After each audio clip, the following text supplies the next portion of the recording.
Dia telah menemukan sistem seksagesimal yang membagikan lingkaran ke 360 derajat, 1 jam ke 60 menit dan 1 menit ke 60 detik. Dia pun menetapkan bahwa satu hari dibagi menjadi 24 jam, setiap jam ke 60 menit dan setiap 1 menit ke 60 detik.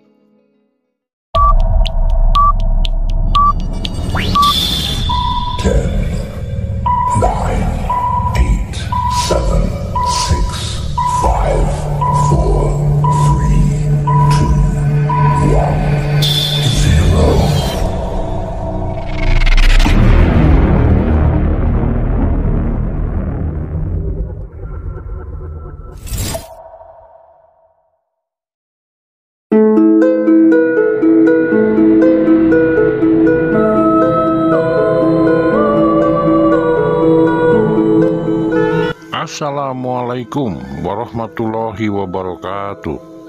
Sampurasun, Mugia Rahayu, Sagung Dumadi.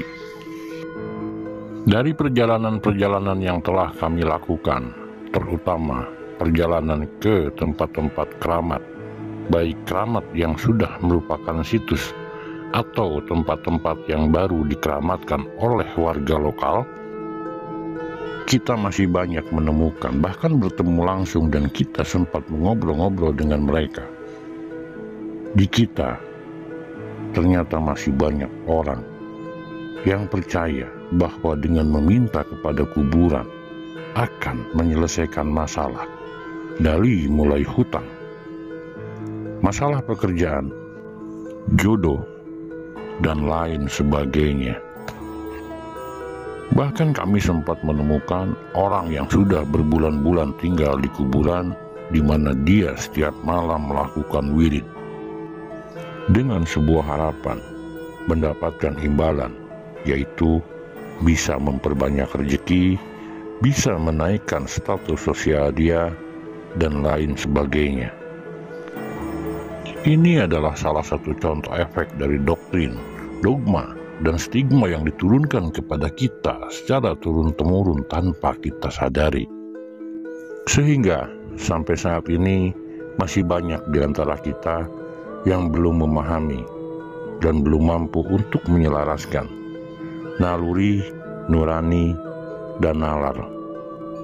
Hanya bergelut dengan ritual tanpa paham tentang spiritual dan intelektual.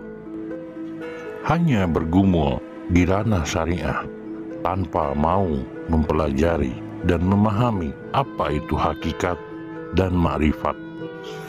Berbicara tentang spiritual dan intelektual, mengingatkan satu nama pada zaman Nabi Ibrahim alaihi salam, yaitu Raja Namrud. Namrud, atau dikenal juga sebagai Namrud bin Kan'an bin Kus bin Ham bin Nuh, dia adalah sosok raja yang menikahi ibu kandungnya sendiri, dan dia seorang pemimpin keturunan kelima dari Nabi Nuh. Namrud merupakan seorang raja yang populer di peradaban dunia sekitar tahun 2275 hingga 1943 sebelum Masehi. Negara bekas pemerintahannya saat ini disebut Irak, sebuah peradaban Mesopotamia kuno yang banyak disebut dalam kitab suci. Ayah Namrud adalah Kus, cucu dari Nabi Nuh alaihi salam, sedangkan ibunya adalah Semiramis. Semiramis menikah dengan Kus, cucu Nabi Nuh, saat masih remaja. Tetapi menurut pengakuan Semiramis, dia melahirkan Namrud tanpa ayah dan menganggap dirinya suci tanpa pernah disentuh oleh pria, sehingga dia menganggap anaknya Namrud sebagai anak yang suci yang lahir dari seorang perawan. Saat Namrud menginjak dewasa, Semiramis sering cemburu ketika Namrud didekati oleh para gadis, sehingga pada suatu saat dia menikah dengan anak kandungnya sendiri. Setelah Namrud lahir, konon dia tidak pernah disentuh oleh manusia. Oleh karena itu, Namrud dianggap sebagai anak suci.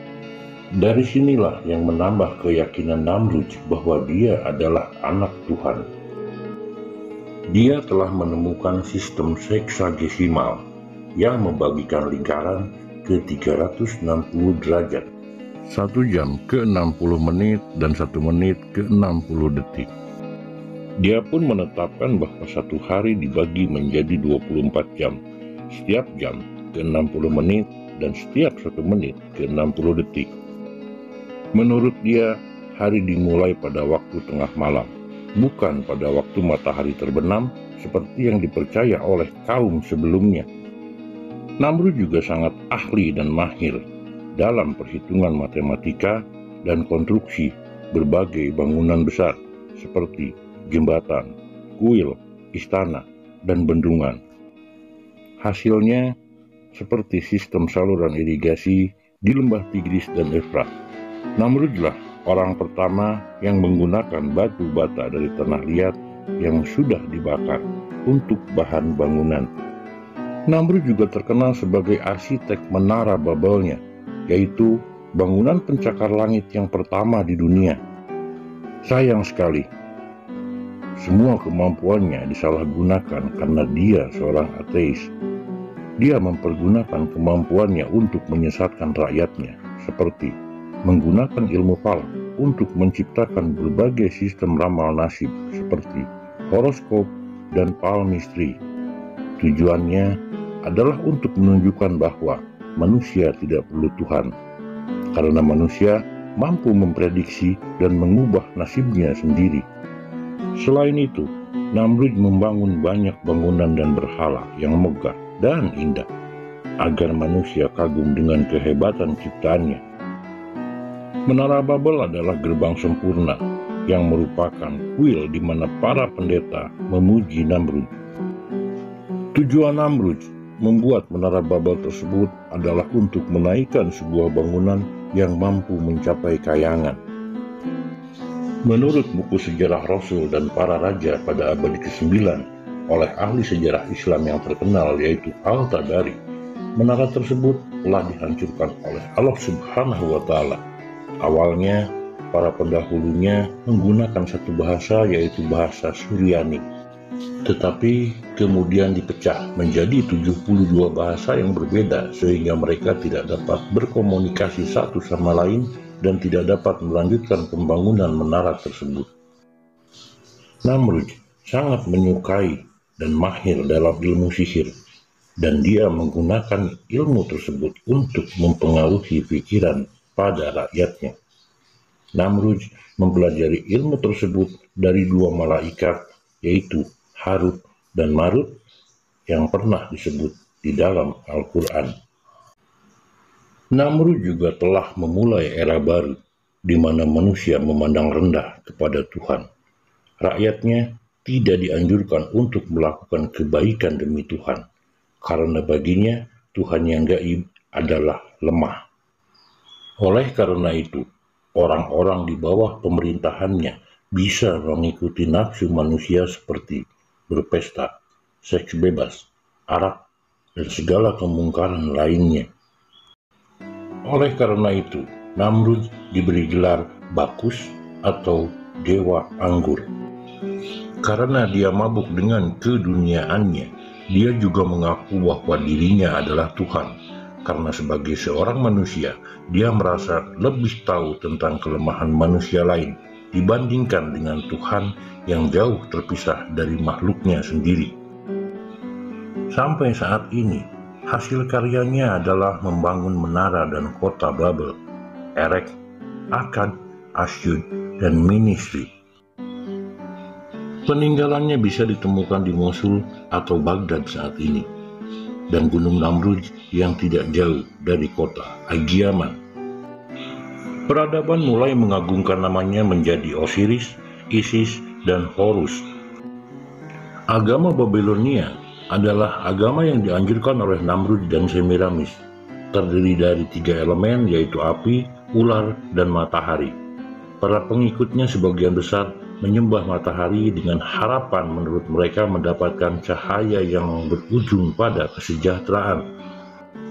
Ada pelajaran yang bisa kita petik dari kisah seorang Namrud. Di sini terlihat jelas betapa pentingnya tiga kata tersebut dan saling berkaitan: ritual, spiritual, dan intelektual. Seorang Namrud memiliki daya intelektual yang sangat tinggi tetapi tidak memiliki spiritual. Bisa kita lihat hasilnya seperti apa. Namrud hidup jauh sebelum Masehi, sementara kita, manusia yang mengaku beradab, modern, dan bermoral, tetapi masih banyak di antara kita yang melupakan dan meninggalkan nalar. Marilah kita sama-sama belajar memperluas lingkar pikir kita. Marilah kita sama-sama belajar untuk menyelaraskan tritangtu diri, yaitu naluri, nurani, dan nalar. Sebuah petilasan atau makam waliullah ataupun petilasan dan makam leluhur kita, itu adalah bukti dan alat untuk lebih mengenal siapa sebenarnya leluhur kita. Tempat kita meminta hanya satu, yaitu Sang Pencipta. Adapun kuburan atau petilasan, di sana kita mungkin bisa mengirim doa untuk beliau-beliau yang sudah berada di tempat seharusnya, bukan meminta di depan kuburannya. Terima kasih telah mengikuti perjalanan kami. Sampai ketemu di perjalanan kami berikutnya. Assalamualaikum warahmatullahi wabarakatuh.